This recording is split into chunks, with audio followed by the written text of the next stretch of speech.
Welcome back to Marian Maximalism, everybody. We're going to review the basics. We're going to look at the 4 Marian Dogmas. Let's jump into it.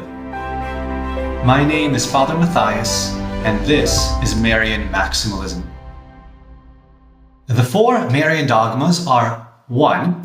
Our Lady's Divine Maternity, 2. Our Lady's Perpetual Virginity, 3. Our Lady's Immaculate Conception, and 4. Our Lady's bodily assumption into heaven. The first of these dogmas, the Divine Maternity, was defined at the Council of Ephesus in the year 431. This dogma means that Our Lady is the Mother of God. Why? Because Jesus, whose mother Mary is, because Jesus truly is God. Although in Jesus there are 2 natures, the human and the divine, they are united in the one person of the Word. And Mary is the mother of the person. Hence, she is the mother of God Himself.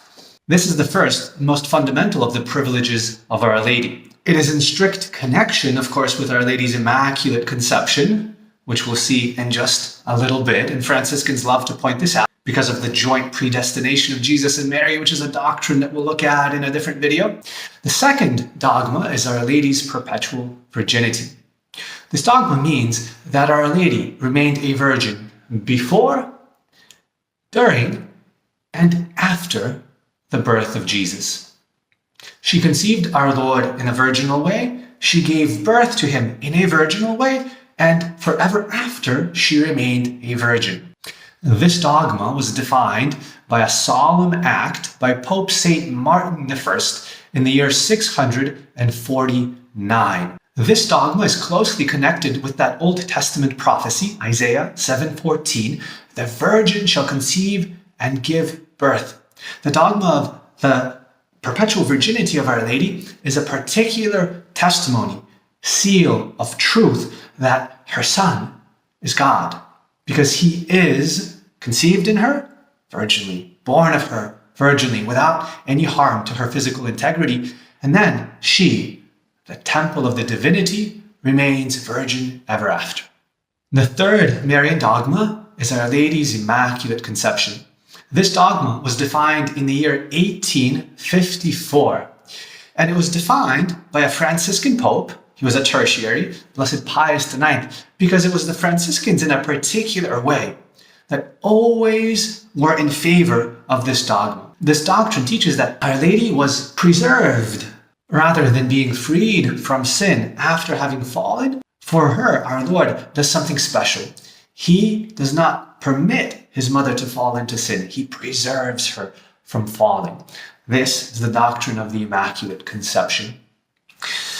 As a closely related truth to this doctrine is Our Lady's fullness of grace. Because our Lord does not just take away, our Lord fills with grace.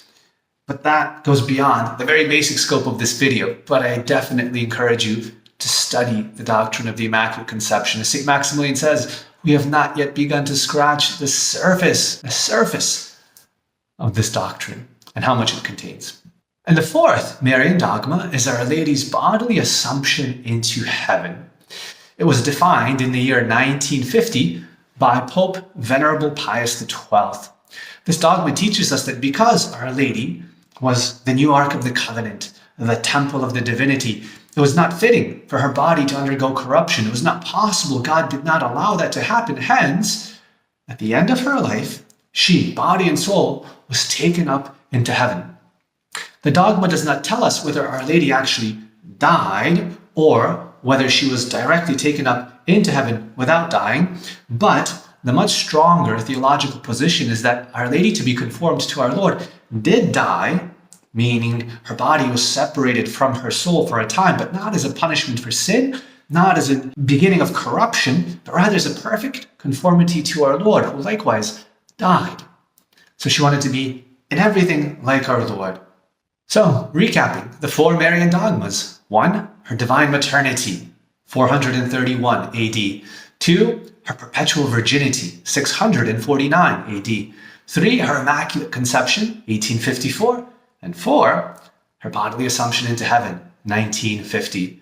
The more we know about Our Lady, the more we will love her. The more we will know about God and how amazing He is. The more we know about Our Lady, the more we know about our Lord, the more we will be able to love them both, the more we'll be able to have confidence in them, who are love and mercy itself.